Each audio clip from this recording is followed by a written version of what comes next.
that was one very interesting session where we spoke about marketing strategies. Now, another very important topic of today's time is humanizing real estate digital marketing. So to talk on this topic, we have an eminent panel. Let me introduce the moderator of the session first. We welcome Asha Singh, Senior Vice President, Marketing 360 Realtors. Asha, with 2 decades of professional experience, has a proven skill in managing team dynamics to work in sync with the corporate objectives and motivating them for achieving business and individual goals. She is specialized in marketing and brand management with strong analytical problem solving and organizational abilities. Asha, a very warm welcome to you. And let me now invite our expert panel. First of all, let me introduce Ayushi Garg, Vice President, Strategy, Flow Realty. Ayushi is an experienced brand manager with a demonstrated history of working in the real estate industry. She is skilled in marketing management, sales, market research, management, and teamwork, and is an experienced marketing professional in the domain. Our next panel speaker, I introduce Fanindra Jain, founder and digital creative head for Shreyansh Innovations. With more than 15 years of rich experience, Fanindra hails from the classic school of marketing and communication, and he strongly believes in big ideas being the nucleus of a brand promise. As an advertising writer, he brings a unique advantage to the digital creativity. Our next speaker is Jain Chandani, Director of Marketing, Pacifica Companies. Jay has been instrumental in the development and implementation of marketing strategy at Pacifica Companies.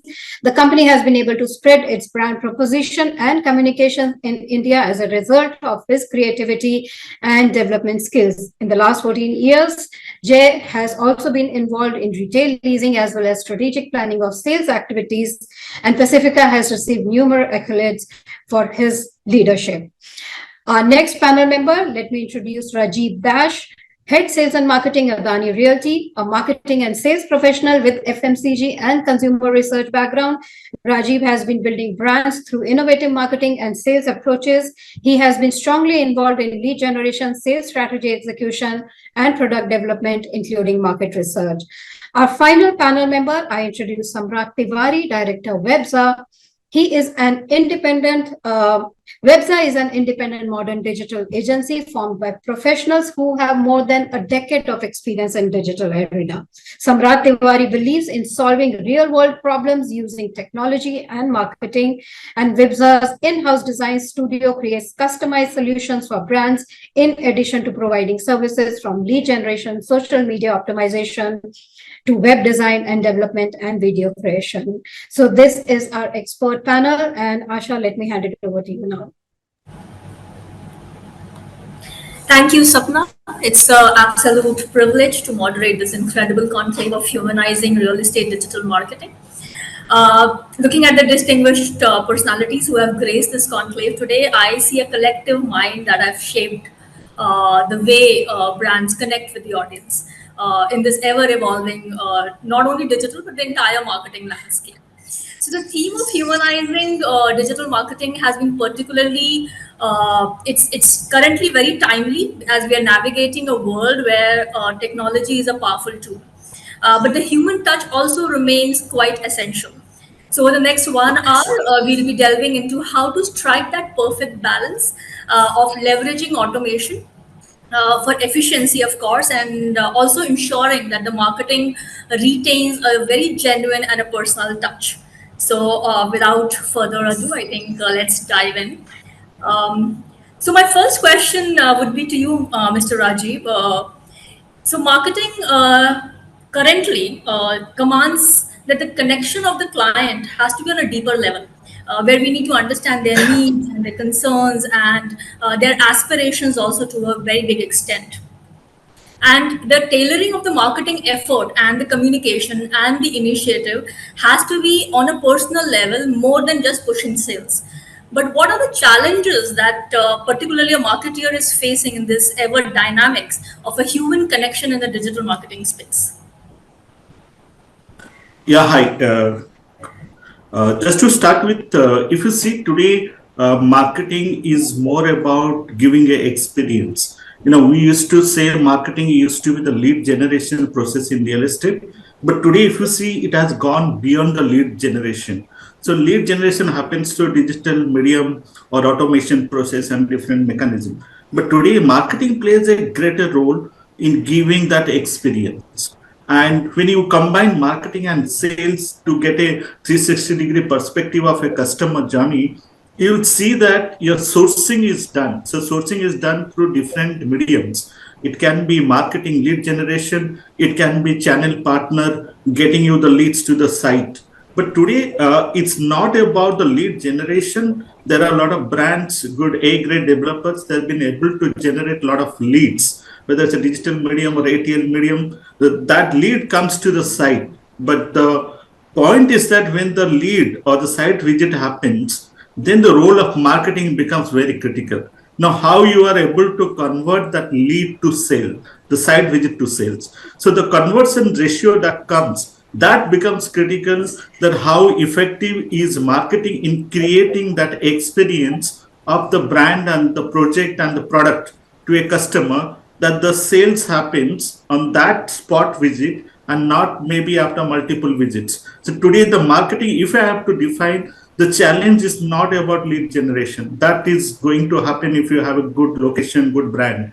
But the challenge is that how quickly you are converting the site visit or the lead to sales order booking. I think that is critical from marketing perspective. And today the challenge is that if you leave the customer not getting booked at the site and he goes back saying that he'll make a revisit, the chances of the revisit happening is much lesser as it used to happen last year or say 2 years back, because the options are quite high today with the customer. So today the customer, if he goes out of the site, coming back again for revisit, the percentage is coming down. So the challenge for a marketing is the marketing team is that how quickly you convert the sale at the site level. So where the rubber meets the road. I think the entire experience, the product benefit story, everything has to come together at the site level. I think that is the challenge today for the marketers. Yeah, I think you're right. And, if we can have some views from Jay as well on this point.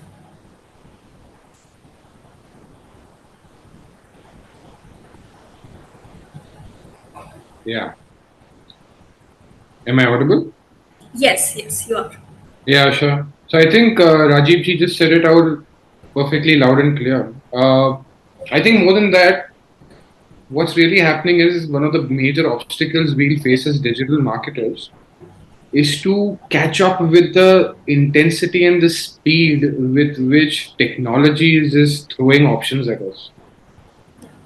There's nothing you can't do with technology now, customization, creating engagement, creating content.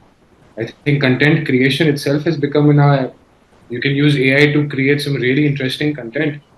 The only problem is now keeping up with the speed at which technology can be used and how fast your teams can convert those sales. Yes, and so the 2 points that I could figure out from this conversation was obviously the communication and the technology. So my next question will be to Fanindra, and because we have seen a shift in real estate marketing from very feature-heavy communication to a storytelling narrative, and which obviously connects with the client. And when Mr. Rajeev said that the funneling point where a client visits the site and then after the revisit drops, and because of which the closure drops, and that is where the personalization and the technology and even the communication and storytelling narrative comes into the play. So my question to you, Farendra, will be that what role does storytelling according to you play in real estate digital marketing, and how effectively can it be integrated into this entire funnel? Hi, sure. So I think marketing, from when we know marketing to what we do today, it totally revolves around storytelling. We're in this conversation about humanizing the marketing. Now, what has happened, especially in real estate, is because everybody is using the same sort of 3D images. Everybody's using the same sort of, because it's nothing is made, right? It's not built. You're marketing way before the product is getting created, right? A lot of people are not even able to divulge a lot already, right? So I feel that that aspect of that human aspect of the marketing needs to start at the product stage, where we're identifying what are we going to really say to market this particular project, and therefore we're living with that promise through and through, from naming of the property to like the end, through lead generation, through experience, the site experience that Rajeev ji was mentioning about, through using technology. If we have a story and we're living that through from start to finish, and there is a human aspect to it built in the product stage, in the marketing stage, in the digital funnel across, I mean, that's there is more there is, to get results, there is more and more stronger reason to do that from start to finish. Absolutely right, and I totally endorse this because eventually customers now don't only buy the product; they buy the service. They buy the community living, because all of a sudden when we see the consumers, because which comprises of mostly the millennials, or because we are a young country, they believe in experiences more, right? It's not only about four walls and a house or maybe a commercial investment, but it's about experiencing the entire lifestyle and the community living, and that is where the personalization and humanization is very, very important. So Ayushi, would you also want to put in some points there, because this is something which is, again, we have seen a very, very, it was always there, but then we see it in the last 1 year quite rampant, in respect to the storytelling and in respect to even the automation and the technology. So, what do you think about that? Yes. So I think, Asha, the biggest challenge that we are facing is, I think what Mr. Jain and Mr. Rajeeb also mentioned, is overcoming this digital fatigue, that everyone is showing the same 3D plans, right? So storytelling is the key aspect of what the product that we are selling can make us stand apart. So I think the key aspects that we need to follow are, how to be conversational while we are talking to the customers, be it our ad copies, right? Be it our emails, how to be conversational with the customers, that we're not talking to robots, we're talking to humans, right? Maybe inject some humor, like some a bit of empathy in the messaging that we're trying to put out there, right? Like we are trying to showcase real people. If we have customer testimonials, customer stories, use that to build trust, to build confidence. That really adds back in the whole telling aspect, right? And I think digital is a space, and I'm sure everyone's a marketing expert here would agree to me, that data is one of the most underutilized asset that we have, right? We have so much data, but I don't think we're using it to this thing. So we have so much data, from demographics to the customer browsing history, right? So a lot of customizations, personalizations can be done at various touch points in the overall consumer journey, right, while they're interacting. So it is just, we see it in FMCG, we see it in e-commerce done very brilliantly, but I think real estate is catching up also very nicely. That a lot of brands have started remarketing, that how to use data, that customers who had visited them 2 months, 3 months back, how to retarget them with customized messaging, right, to get their interest, which is a very commonly used practice in e-commerce. So I think we are evolving, and the only thing that can make a brand stand apart is storytelling. I think what every brand has started using is the code names or the hashtag strategy. I think that just gives us a platform to say what we want as marketers, right? Every tower launch gives us that story. In the previous panel, someone was saying that we had stopped selling 2 and 3 bedroom homes, but we're trying to sell joy and happiness. But I think it's beautiful that real estate is transforming into a space where we're able to emote and sell through emotions, right? So yes, I think a lot of good work has been happening through storytelling lately. Absolutely. And I think, the one thing that you very correctly said, that user generated content, which builds a lot of authenticity, and it is obviously personalized, and tailoring the story also for different platform, I guess, because every platform has its own visitor, and psychographically and psychologically, behavior wise, they're a bit different from each other. There will obviously a lot of overlapping, but tailoring or tailor-made content for different platform is also something which people have started using, and it's really working a lot. But this is where I think it's very important to also note that we are talking about technology, but there are common pitfalls and challenges which is also there with automation, because automation will bring efficiency, but there is also a trade-off when we are talking about automation. Is it more? Does it look more genuine, or does it look more robotic? And this is something that I want. Samrat to actually throw light on, because it is rampant, but I don't know if it feels genuine or maybe authentic, and how do we actually balance between personalization with efficiency which comes with automation. So Samrat, can you just let us know how do we balance, or how do marketers should balance this? Correct. Hi, Asha. Hi, everyone. My name is Samrat. I'm from Webzaa. So, yeah, with respect to automation, now we are actually in a metaphorical discussion wherein humanization of digital discussions are happening. Wherein I think the more uh, the construct of the whole discussion has been towards how we can humanize digital, but however it is more moving towards from b2b or b2c to people. So it's more, if we see from that perspective, humanization has to be a part of the whole marketing strategy.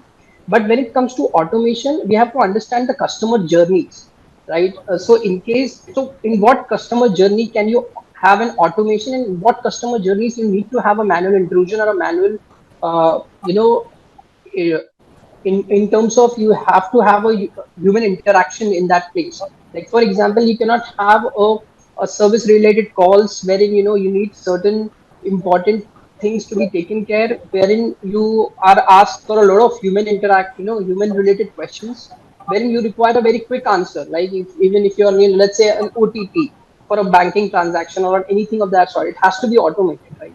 So that in that scenario, automation is very important. But when it comes to certain aspects wherein people want to be heard, it's if it's a service call, if it has to be done with respect to any complaints or anything that a person wants to talk about the brand, then in that scenario, the automation might uh, play a very might has it cannot work in a way that a human interaction or a human intervention would have done, wherein the empathy and the communication has to be more personal and more emotive compared to a automated robotic or a chatbot based communication.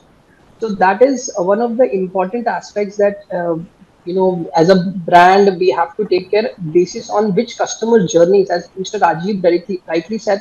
There are a lot of ways of generating leads, and people are also interacting. And if you have a very good product and a good location, I'm coming talking about real estate precisely.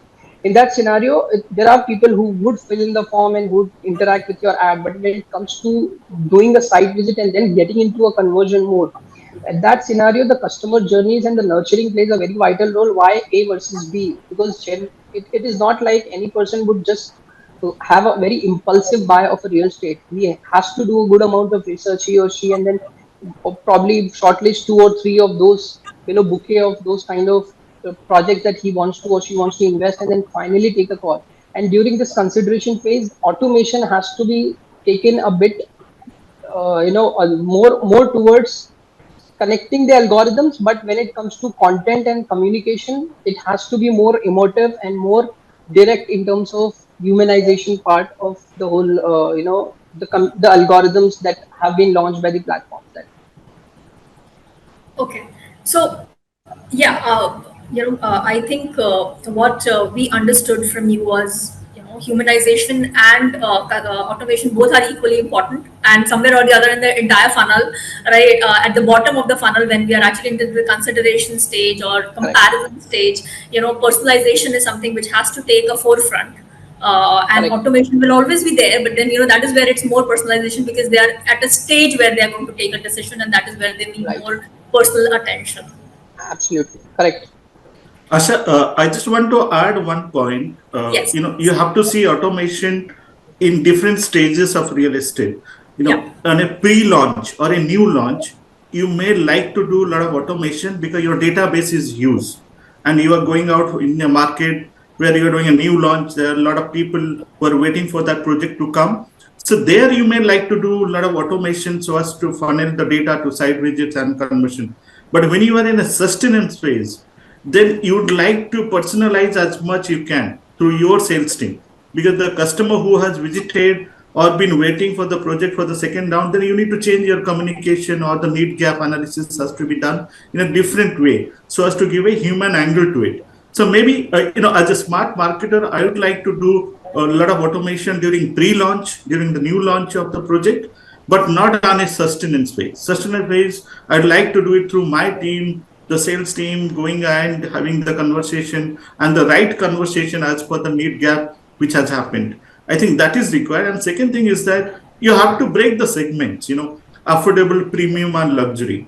I think which project will require more automation. It may be affordable, or premium will require because the database is stronger and larger database. But when it comes to luxury segment, I would like to minimize the automation, where I would like to have a personal communication and human elements to it as per the communication goes, and the storytelling process that is involved for a luxury segment. And that is critical for a luxury segment, which is the human elements coming during the project launch and the sustenance phase. I think that was very insightful.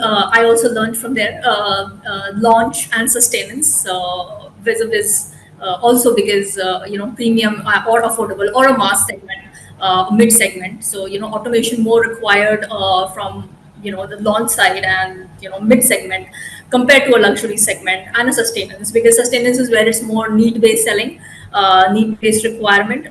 Launch happens where there's a lot of hype in the market. There's already a lot of awareness, and it happens more on the impulse side. I mean, real estate never will be always on impulse, but then there's still there is a certain kind of flow in the market where we see nowadays, especially with real estate, every market, right from a Bangalore to an NCR, we see so much launches happening, and it just gets sold off in 3 days, 7 days, 10 days, and it's quite surprising in that way. So I would still say that currently, at least, if the demand is very high also, but there's a certain level of impulse which was not there previously, especially in a market like Bangalore. And in that point, I think one very, very intriguing thing that I would definitely would want Vishesh to answer is that is it a realistic possibility that the website that dynamically adjusts to the story element it showcases based on the user's browsing history? Because I think somebody was talking about the user browsing history, but can the story be customized in that way? Is it a possibility? And the second part to this question would be that can it also happen that a predictive analysis can be used for the storytelling, where a certain customer behavior is already there, and the machine can predict and then accordingly show the story in the digital era? Is that a possibility?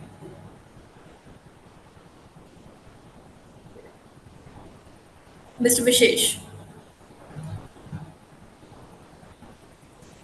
Vishesh is not here. Yeah. Oh, sorry. Okay. So Samrat, I think you're the best one to answer this one.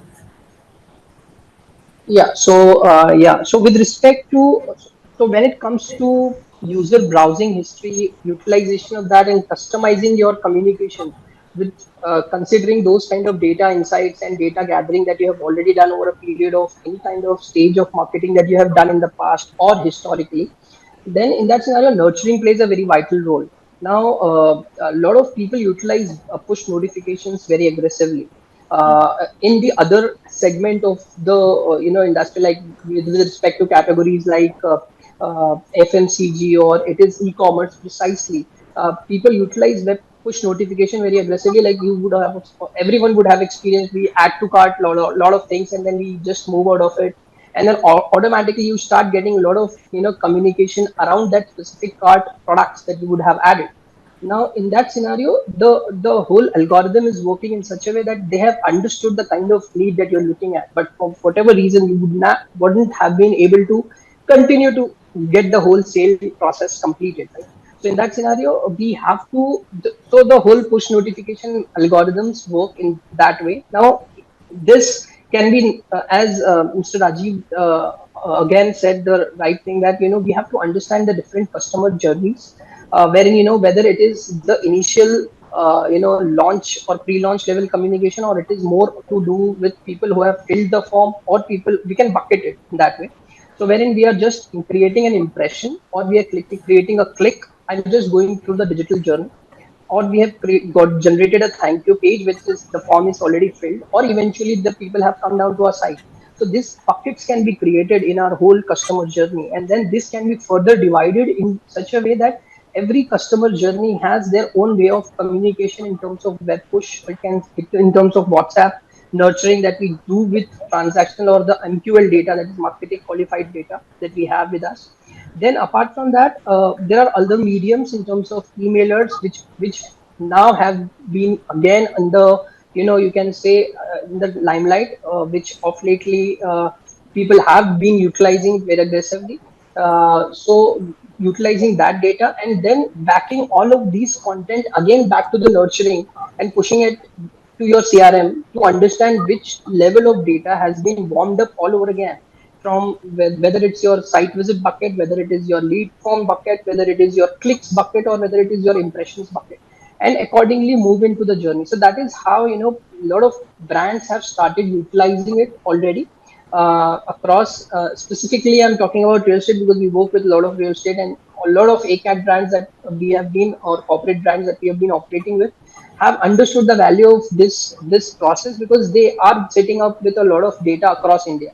A lot of people have projects pan India, and now the limitation of micro market selling is not no more a challenge. It has become a more of, the macro market targeting has become more of a boon now, with so many aggressive digital strategies and algorithms in place. People are now not facing any kind of challenge to target people, not only from other than the micro market, but other than the country. Like a lot of NRI campaigns and a lot of NRI markets have been also opened up, and people look up to a 15% or 10% of their whole overall attribution of sales coming on from those markets as well.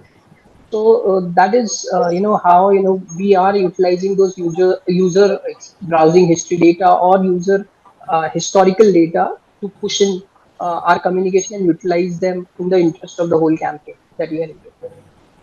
And do you also think that the predictive analysis can also play a role, at least if not today, in the future?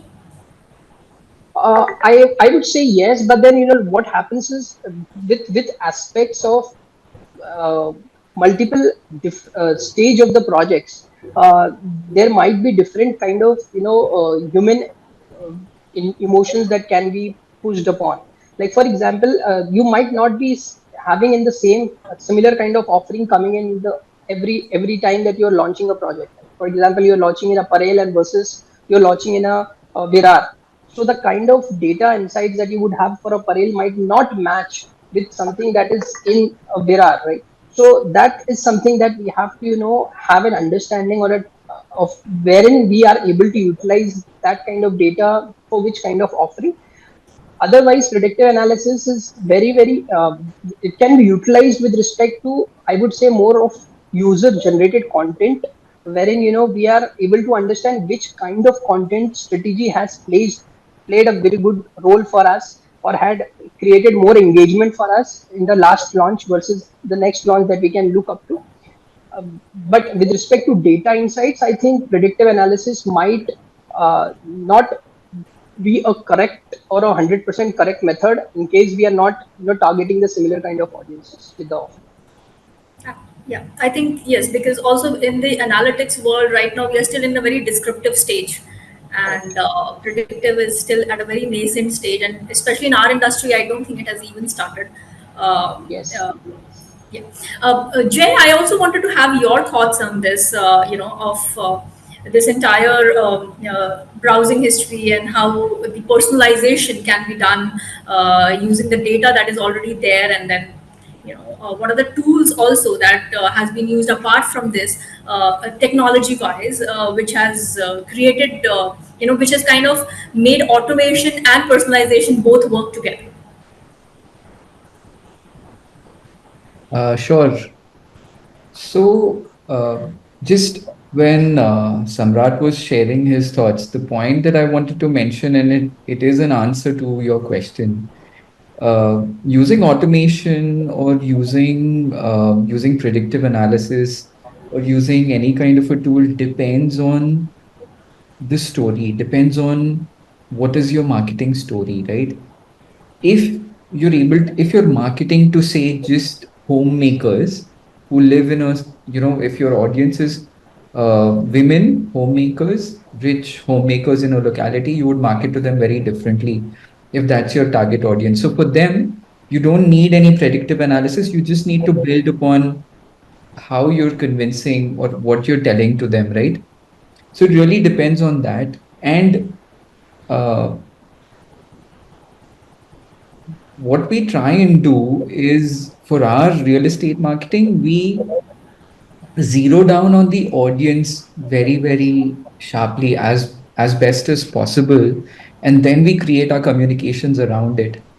So a lot of times we don't even require to use automation because we know what we want to tell them, right? So we don't use chatbots purposely for that reason that we actually don't want to make it feel like this is not spoken to them or this is not, this is not communicated to them. So going back to your question, I don't want to digress very much, but I feel that predictive analysis or any tools depends on your story. This is just because it's there, you don't need to be using it. Uh, in terms of tools, uh, honestly, I have not used very advanced tools to create the stories. Uh, what we really try and do is because the offering is so like it's not a small the ticket size is very high, like ticket size is very large, so it's not like we're able to maneuver that much once we have a story. Okay, so what we are trying to say is chatbot, especially which is very machine-like, is something that we definitely don't use in a very high ticket and a very high involvement product, because real estate or automobile is a very high involvement product. So the personalization, which is with storytelling, is something which is much more beneficial, and it will lead to higher number of transaction compared to more of automation. Yeah, like we assign a person actually for our high ticket projects. We actually assign a person, like a relationship person that you can speak to. And we don't do a WhatsApp even, and we don't do a chatbot also. Okay, okay. So Jay, what tools do you use, or do you also go with more personalization and more one-on-ones, and less of automation on real estate marketing or real estate prospects? So, to create, because the website is the next best person to, before you visit the site, it's the next best person to tell you about the project. So we tailor our websites, very, very much to the offering, to the story, to the audience. So on website, we don't use a template approach, of course, and then we tailor make the websites across our projects depending on each project. So if you will see our websites on real estate, they're all very different. You'll not find any similarity among the 20 websites we would have created past year. So that is the personality that we create. Uh, in terms of tools, like we don't use any ready-made tools. We just use whatever is required. So, for example, websites, we tailor make all our websites. We don't use any particular platform also. Okay. So, Mr. Jay Chandani, I wanted to ask you, because we spoke about So when we were discussing all that, what I really realized was real estate is again very dynamic. We generate a lot of leads, as Mr. Rajeeb also mentioned, and then entire lead generation and then the entire customization and personalization. It's a mammoth work by itself. What are the tools and technology that you use to segregate and then accordingly channelize your marketing initiative and efforts? If I may, I would also like to add in something for the previous question. Yeah. So our MD, Mr. Rocky Srani, he was once telling me this recently. He and his friend were having this conversation. Now the friend was a doctor, a very well-known doctor, and it was him, a very well-known real estate developer. And they had a debate on something, a certain question. I won't get into that. And they both decided to Google it. And you'd be surprised that the same Google search, the results that they got were essentially the same, except the language used was a lot more technical for the doctor's phone and was a lot less technical because it was a medical related question and was a lot less technical for us because he was not a doctor. So he would not be probably looking for these technical terms in that sense.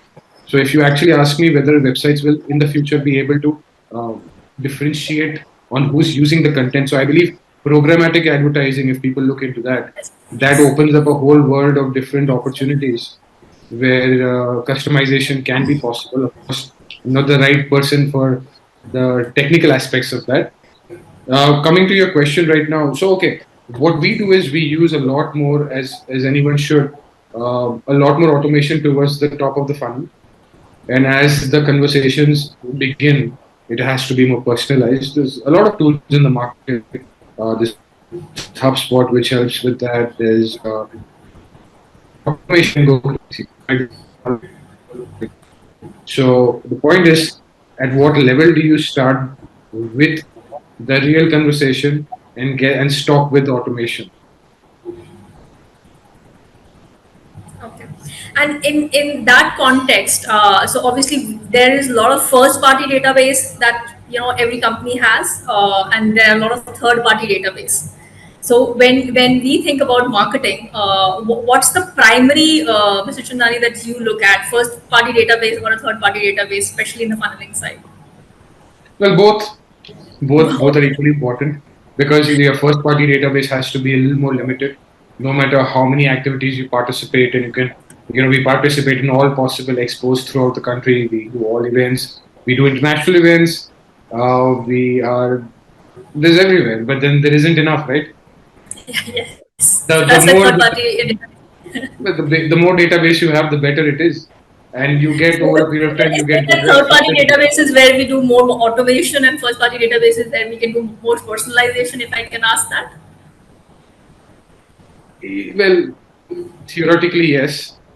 But again, third party and first party database. First party database, our own database, is something which is sacred to us. Yes. Third party database, well, wouldn't care too much about it. Use automation, get it filtered, and no, I'm not in favor of third party database. Okay, all right. So we are also running out of time, but one or two couple of points that I wanted to, and Ayushi, I would definitely want you to start with it, and I definitely would want everybody to pitch in for this point, because balancing personalization and privacy is also a very important thing, because as a real estate marketing embraces storytelling and personalization through data analytics and all that digital tools and technological tools. What ethical consideration should marketers keep in mind to ensure that they are also respecting the data privacy and customer protection? So we'll start with Ayushi. Yeah, I think we have all the tools to capture customer feedback and responses these days. I think we just have to be wary of acknowledging that, right? Auditing the data buckets at a monthly or a quarterly basis, so that however customer has reacted to your posts, to your emails, to every data point you have published to the customer, you have responded to the customer. If he has shown a disinterest, you have removed them from the bucket I think these are very tiny things that help the customer feel, because otherwise the customers feel the brand is really insensitive, that whatever you do, they keep sending me an email, right? So these are just very small things that if as marketers we can keep as our audit check mechanisms to just keep the customer feedback and have those timely frequency checks, that how we responding to it can probably help us balance that personalization and automation. Rajeeb, I would really want you to definitely pitch in, because that's something that you would be doing a lot in your domain as well. Yes. See, just to add on what Ayushi was talking about, the database and doing the marketing to the database. The other aspect, as in we all know that on a digital marketing piece, we get a lot of leads to Facebook and Google, and these are the two major drivers for the lead generation. And we, being the marketer, tend to do a lot of remarketing of those leads, and especially the Facebook leads. And today, as part of the automation process, I think one can do different bucketing of leads. Like once the site visit happens, and we come to know that what is the requirement from the customer perspective. Is it the school, or is it a balcony, or is it a bigger clubhouse? So during the first visit, the sales guy keeps probing on to figure it out what is the need. And based on the need, as a marketer, we try to segment our communication, the storytelling that you are talking about, that can be customized to different buckets. And once you bucketize those customized storytelling to one set of customer, it may be a school, the other set of customer, it may be the views from the balcony, the third customer can be a clubhouse that you are talking about. The three different set of communication can be rolled out to the Facebook customers, those who are there as a first party data in your database as a remarketing tool.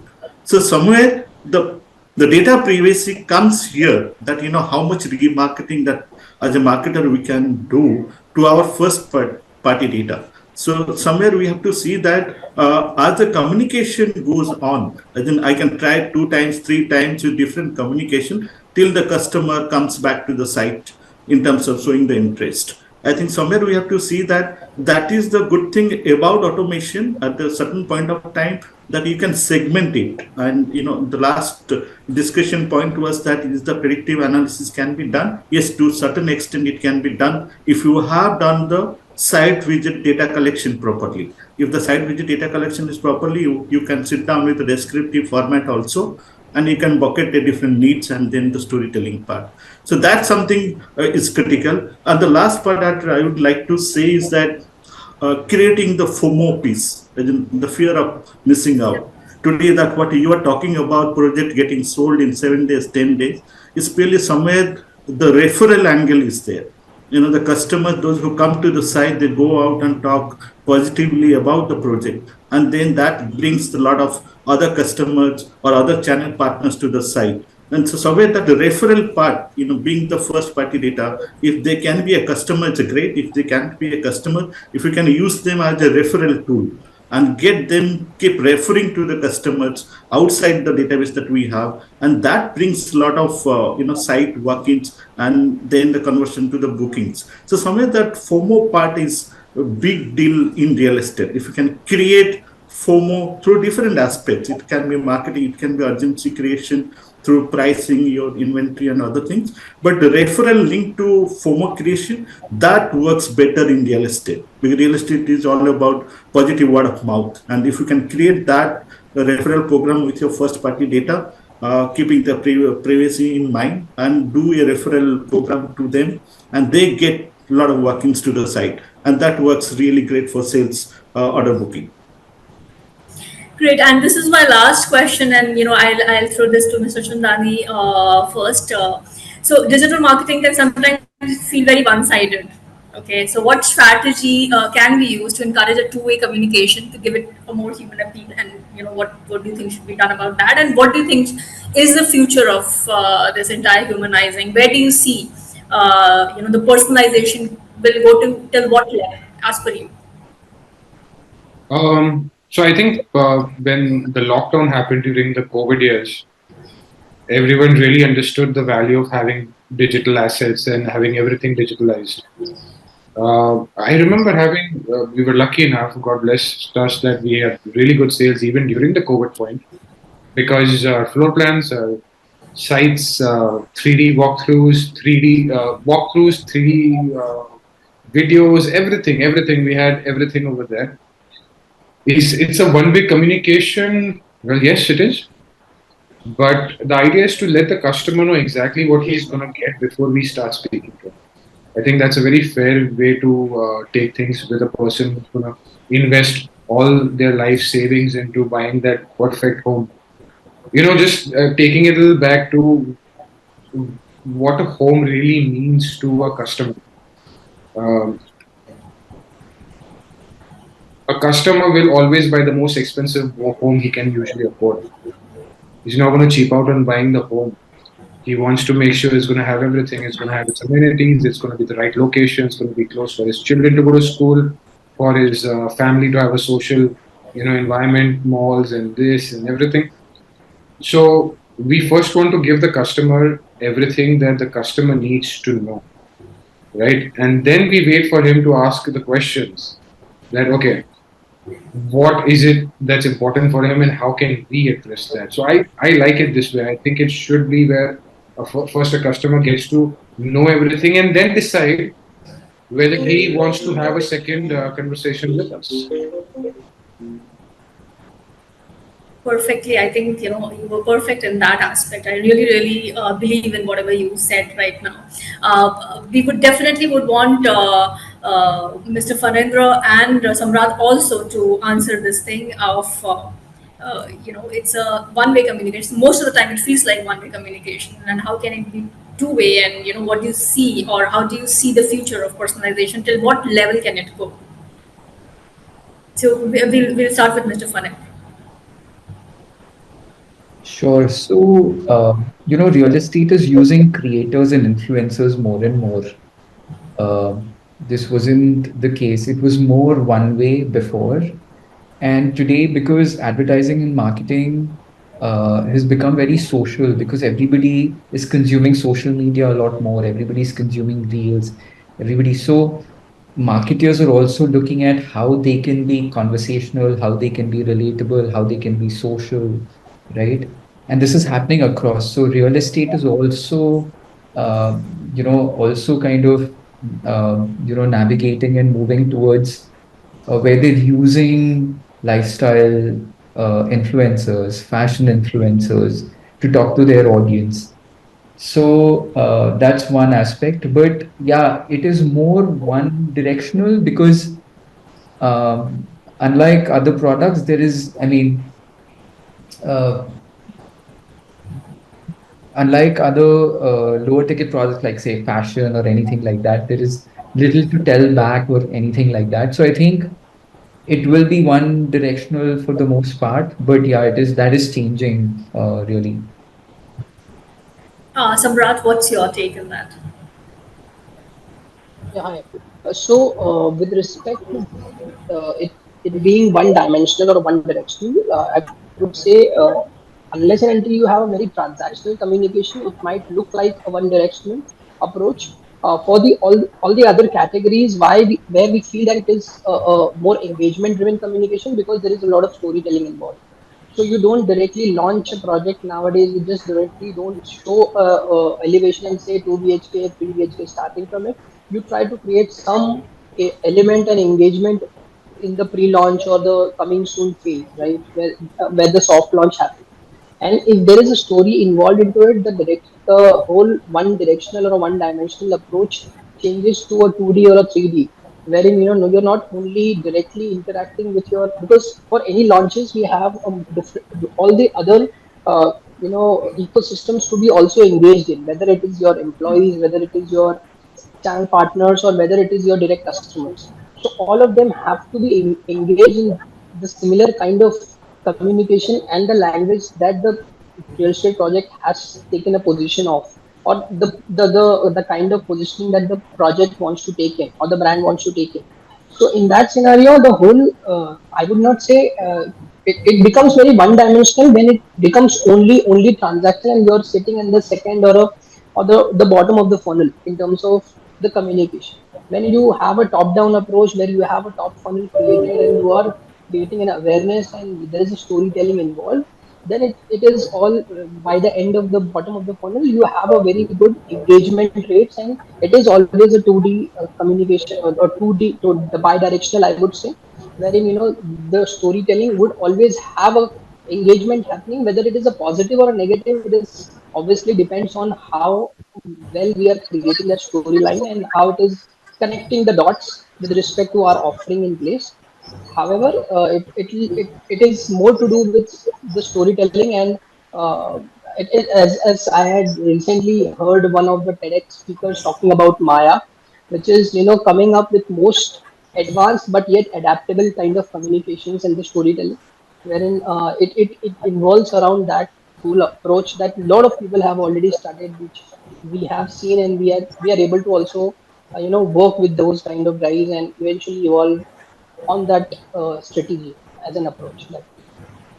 Fantastic. It was such a lovely interaction. I sincerely thank all of you for taking the time out from your busy schedule. I learned a lot and you could enlighten us with your knowledge and experience. Thank you so much, everybody. It was a real pleasure. Thank you. Yeah, Thank it you. was, indeed, Asha, it was a fantastic panel. And as the speakers mentioned, storytelling is something which humanizes the entire this thing. Personalization and privacy is something, the balance needs to be created. As one of the speakers mentioned, I think social media is now making it a two-way process. We get instant feedbacks also. So the communication is two-way now. To sum it up, Asha, what would be your last words on how digital marketing is becoming more personalized in terms of, without obviously taking care of the privacy matters as well, not making it too personalized or too creepy for the consumer? I think so I'll start from a bit, taking a step back. Initially, when the marketing was happening, it was not from the mindset of actually segmenting the customer. What has started happening is, for personalization, segmentation of the customer is also very important. To understand what's their need and aspirations and desires, and then you form a communication, and then you actually target them. So the step-by-step process is more defined now. And I will definitely give a lot of credit to COVID, where see, real estate was into digital marketing, but we were always few steps back from any other industry.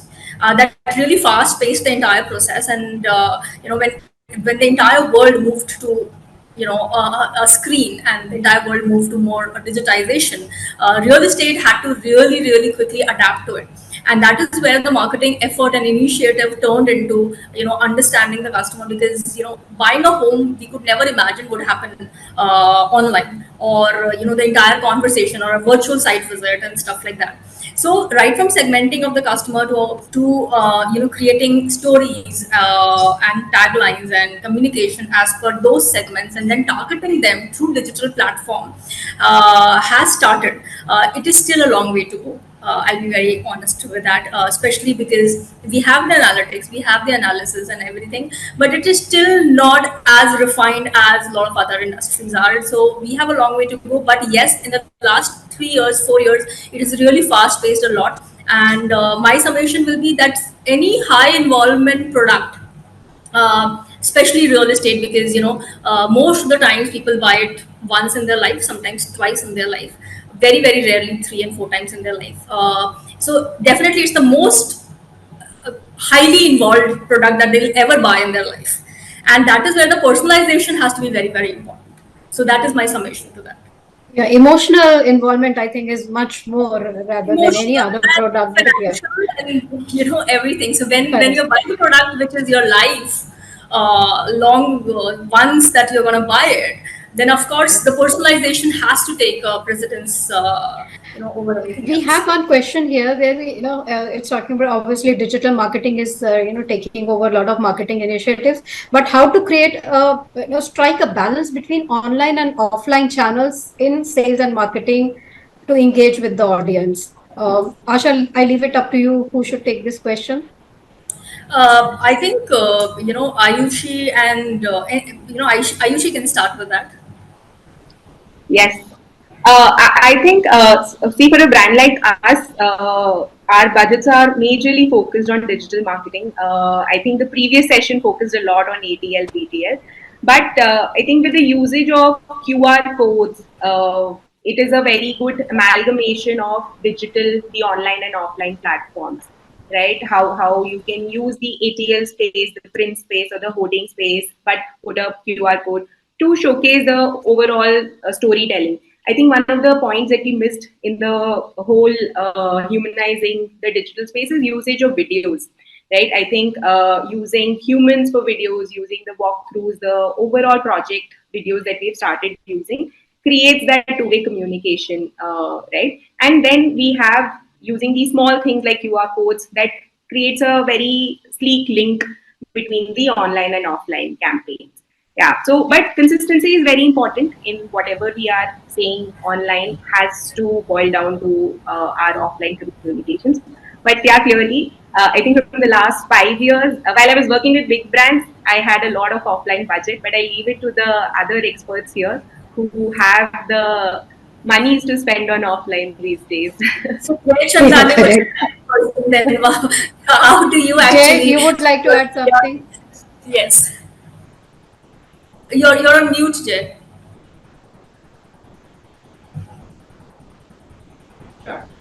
Well, listen, both are equally important. You know, Amazon started out as an e-commerce platform, and they thought that traditional forms of media won't be required to be selling anything anymore. And now you see all the newspapers carrying full-page ads of Big Billion Days and Prime Day sale.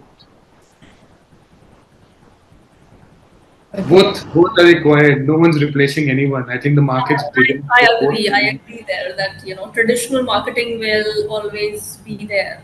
The budgets might shift here and there. The question is, how do you strike a balance between the two? The offline and online. How do you strike the balance? What should be the strategy? Awareness, lead generation. I think that's. No, yeah, I think offline is becoming more of a recall. Sorry to add this thing. That to add that brand confidence and recall while you showcase, and frequency you can show through online, but offline is to show that brand promise, that brand confidence. So it's very important to have that at a certain frequency you're adding that burst of offline also to build. So in fact, we think that on offline is not to generate new leads, it helps rather more in conversions. Because if a customer who's visited you or who has seen your ad on a Facebook or Google, then he sees your ad in a Times of India, that he feels that, okay, hey, here's a good brand that's there in Times of India also, and that helps in converting better. So that's been the experience that we've had. Yes, over to you, Mr. Jain. I'd like to point something out over there. So, the reason why digital will always be my favorite, okay, first of all, three things. It's tangible, it's interactive, okay, and you can literally analyze how many people are seeing it, who's clicking on it. When was the last time someone personally put out an email blast, right? You can even see which link which reader, which lead clicked on which link at what time. You can't get that sort of information from a hoarding, although hoardings are very important. Hoardings are very important. They're really, really good. But at the value and at the analytical level that digital gives you results, digital will always win. I mean, some billboards in Ahmedabad will probably, or in Bangalore, there's a regular billboard in a good area would probably be 10 lakh rupees. Ask that person to spend 10 lakh rupees in 1 month on just one Facebook ad and see the difference in results.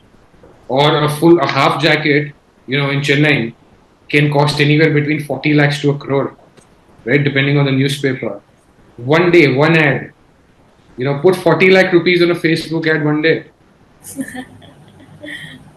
So there is no comparison, both are necessary. But yeah, for us as a company, I think digital always wins hands down.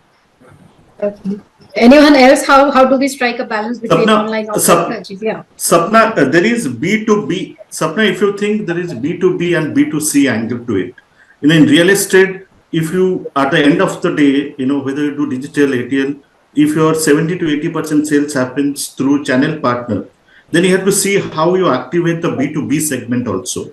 So when you do a ATL, outdoor or ATL medium, that becomes a very good conversational starter for channel partner also. So instead of starting digital, if you start ATL medium initially, your channel partner gets activated digitally. So they start put a lot of money on digital aspects to do lead generation. But if you do digital first, then you become competition to your channel partner. Then you both are fighting for the same keyword at a higher cost. But if you start ATL first, that gives a getting good confidence to the channel partner to build their story and get the lead generation. So it's the entire strategy that one need to follow at different stages of the project. But it all depends. If your contribution at the end of the day, if you're getting 60, 70, 80% contribution to channel partner, then you have to think about the ROI game. One is that how much ROI you're getting on digital or ATL level, but how you work with B2B segment and how you work with B2C segment. That becomes really critical more than anything else. I agree. Yeah, very good point, I think. Yeah, great. So I think it all depends on the strategy, the product, the personalization, and how you plan to connect with the consumers. But yes, digital marketing is getting more personalized. It's no more the mass messaging that is happening, and digital marketing is the way forward, as Jay very much believes in. So thank you so much. Thanks for this wonderful conversation. I think we can keep discussing on digital marketing. It's a huge subject, and still we are still figuring it out how to go forward. So thank you, Asha, for that wonderful moderation, bringing out the best from all our speakers. Rajeeb, thank you for sharing your views. Samrat, Fanindra, giving us the other side of the story, how you are doing it. And Jay and Ayushi, thank you for being part of this session. Thank you so much.